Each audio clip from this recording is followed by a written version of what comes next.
This fall, prepare for an extraordinary event unlike any the world has ever seen. Oh, it's going to be much, much bigger than that.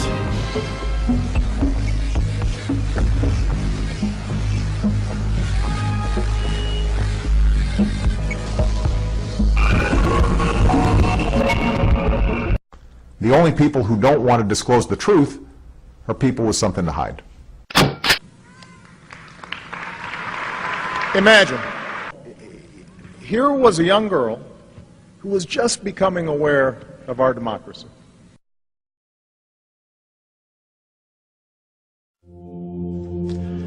When Benjamin Franklin exited the Constitutional Convention, he was asked by a woman, "Sir, what have you given us?" His immediate response was, "A republic, ma'am, if you can keep it." Yet most Americans today have been persuaded that our nation's governmental system is a democracy and not a republic. I want to live up to her expectations. I want our democracy to be as good as Christina imagined it. The difference between these two is essential in understanding Americanism and the American system. Before we discuss political systems, however, it's helpful to address the confusion that has been spread about the political spectrum. Many have been led to believe that the political spectrum places groups such as communists on the far left, fascists or dictators on the far right, and political moderates or centrists in the middle. However, a more accurate political spectrum will show government having zero power on the far right to having 100% power on the far left. At the extreme right, there is no government. The extreme left features total government under such labels as communism, socialism, Nazism, fascism, princes, potentates, dictators, kings, any form of total government. Those who claim that Nazis and fascists are right-wing never define their terms. This amounts to spreading confusion. Toward the middle of the political spectrum can be found the type of government limited to its proper role of protecting the rights of the people. That's where the Constitution of the United States is. Those who advocate such a form of government are really constitutional moderates. So let's analyze the basic forms of government. They are monarchy or dictatorship ruled by one, oligarchy ruled by a few, democracy ruled by a majority, republic ruled by law, and anarchy, which is ruled by no one. In discussing these five, we'll see that they can be narrowed down to even fewer. Looking first at monarchy or dictatorship, this form of government doesn't really exist in the practical sense. It's always a group that puts one of its members up front.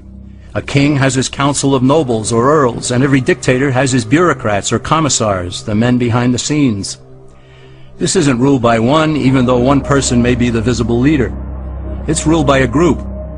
So let's eliminate monarchy, dictatorship, because it never truly exists. Oligarchy, which is ruled by a group, is the most common form of government in all history. And it is the most common form of government today. Most of the nations of the world are ruled by a powerful few, and therefore oligarchy remains. At the other end, we find anarchy, which means without government. Some people have looked over history and found that many of its worst crimes were committed by governments. So they decided that having no government might be a good idea. But this is a mistake, because as the ancient Greeks stated, without law there can be no freedom.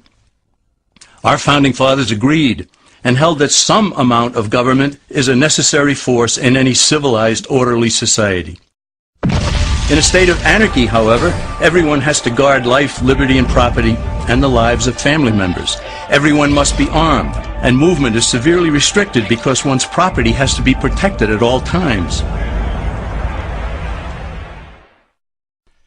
Civilized people have always hired someone to do the guarding, a sheriff, a police force, or some branch of government. Once law enforcement was in place, the people were freer. They could leave their property, work in the fields, and so on. In short, the proper amount of government makes everyone freer. There are some who advocate anarchy, however, not because they want no government, but because they don't like what they have. They use anarchy as a tool for revolutionary change. The condition of anarchy is very much like a vacuum where something rushes in to fill it. These calculating anarchists work to break down the existing government with rioting, killing, looting, and terrorism. Tragically, the people living in such chaos often go to those best able to put an end to it and beg them to take over and restore order. And who is best able to put an end to the chaos? The very people who started it. The anarchists who created the problem then create a government run by them, an oligarchy, where they have total power. This is exactly what happened in Russia that led to Lenin taking total power, and in Germany where Hitler's brown shirts created the chaos that brought him to power. But anarchy isn't a stable form of government.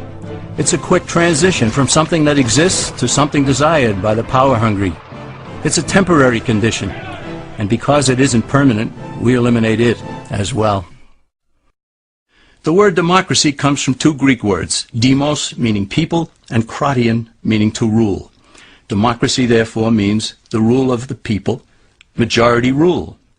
This, of course, sounds good, but suppose the majority decides to take away one's home, or business, or children. Obviously, there has to be a limit. The flaw in democracy is that the majority isn't restrained. If more than half the people can be persuaded to want something in a democracy, they rule. What about republic? Well, that comes from the Latin, res meaning thing, and publica meaning public. It means the public thing, the law. A true republic is one where the government is limited by law, leaving the people alone. America's founders had a clean slate to write on. They could have set up an oligarchy. In fact, there were some who wanted George Washington to be their king. But the Founding Fathers knew history, and they chose to give us the rule of law in a republic, not the rule of a majority in a democracy. Why? Let's demonstrate the difference in the setting of the Old West. Consider a lynch mob in a democracy. 35 horseback riders chase one lone gunman. They catch him, and they vote 35-1 to hang him. Democracy has triumphed, and there's one less gunman to contend with. Now consider the same scenario in a republic. The 35 horseback riders catch the gunman and vote 35-1 to hang him, but the sheriff arrives, and he says, "You can't kill him. He's got his right to a fair trial." So they take the gunman back to town.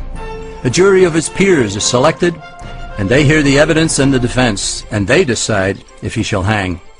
Does the jury even decide by majority rule? No, it has to be unanimous, or he goes free. The rights of the gunman aren't subject to majority rule, but to the law. This is the essence of a republic. Many Americans would be surprised to learn that the word democracy does not appear in the Declaration of Independence or the U.S. Constitution, nor does it appear in any of the constitutions of the 50 states. The founders did everything they could to keep us from having a democracy.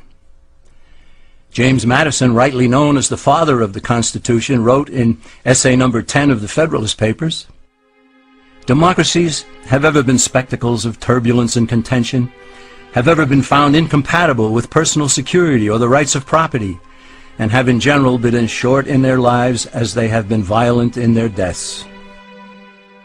Alexander Hamilton agreed, and he stated, "We are a republican government. Real liberty is never found in despotism or in the extremes of democracy." Samuel Adams, a signer of the Declaration of Independence, stated, "Democracy never lasts long. It soon wastes, exhausts, and murders itself." The founders had good reason to look upon democracy with contempt, because they knew that the democracies in the early Greek city-states produced some of the wildest excesses of government imaginable. In every case, they ended up with mob rule, then anarchy, and finally tyranny under an oligarchy. During that period in Greece, there was a man named Solon, who urged creation of a fixed body of law not subject to majority whims. But where the Greeks never adopted Solon's wise counsel, the Romans did. Based on what they knew of Solon's laws, they created the 12 tables of the Roman law, and in effect built a republic that limited government power and left the people alone. Since government was limited, the people were free to produce, with the understanding that they could keep the fruits of their labor. In time, Rome became wealthy and the envy of the world. In the midst of plenty, however, the Roman people forgot what freedom entailed. They forgot that the essence of freedom is the proper limitation of government. When government power grows, people freedom recedes. Once the Romans dropped their guard, power-seeking politicians began to exceed the powers granted them in the Roman constitution. Some learned that they could elect politicians who would use government power to take property from some and give it to others. Agriculture subsidies were introduced, followed by housing and welfare programs. Inevitably, taxes rose and controls over the private sector were imposed. Soon, a number of Rome's producers could no longer make ends meet, and they went on the dole. Productivity declined, shortages developed, and mobs began roaming the streets demanding bread and circuses from the government. Many were induced to trade freedom for security. Eventually, the whole system came crashing down. They went from a republic to a democracy and ended up with an oligarchy under a progression of the Caesars.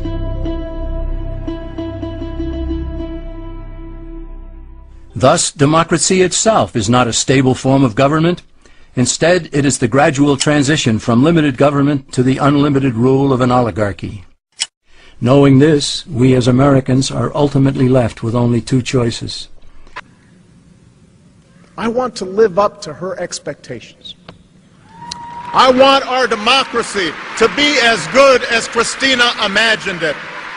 We can keep our republic, as Franklin put it, or we will inevitably end up with an oligarchy, a tyranny of the elite.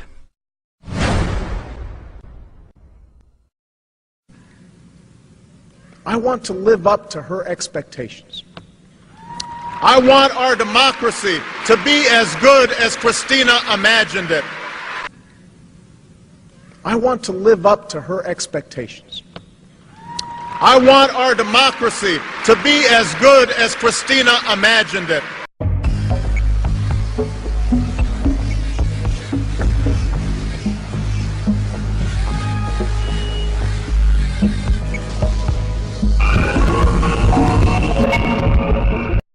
The only people who don't want to disclose the truth are people with something to hide.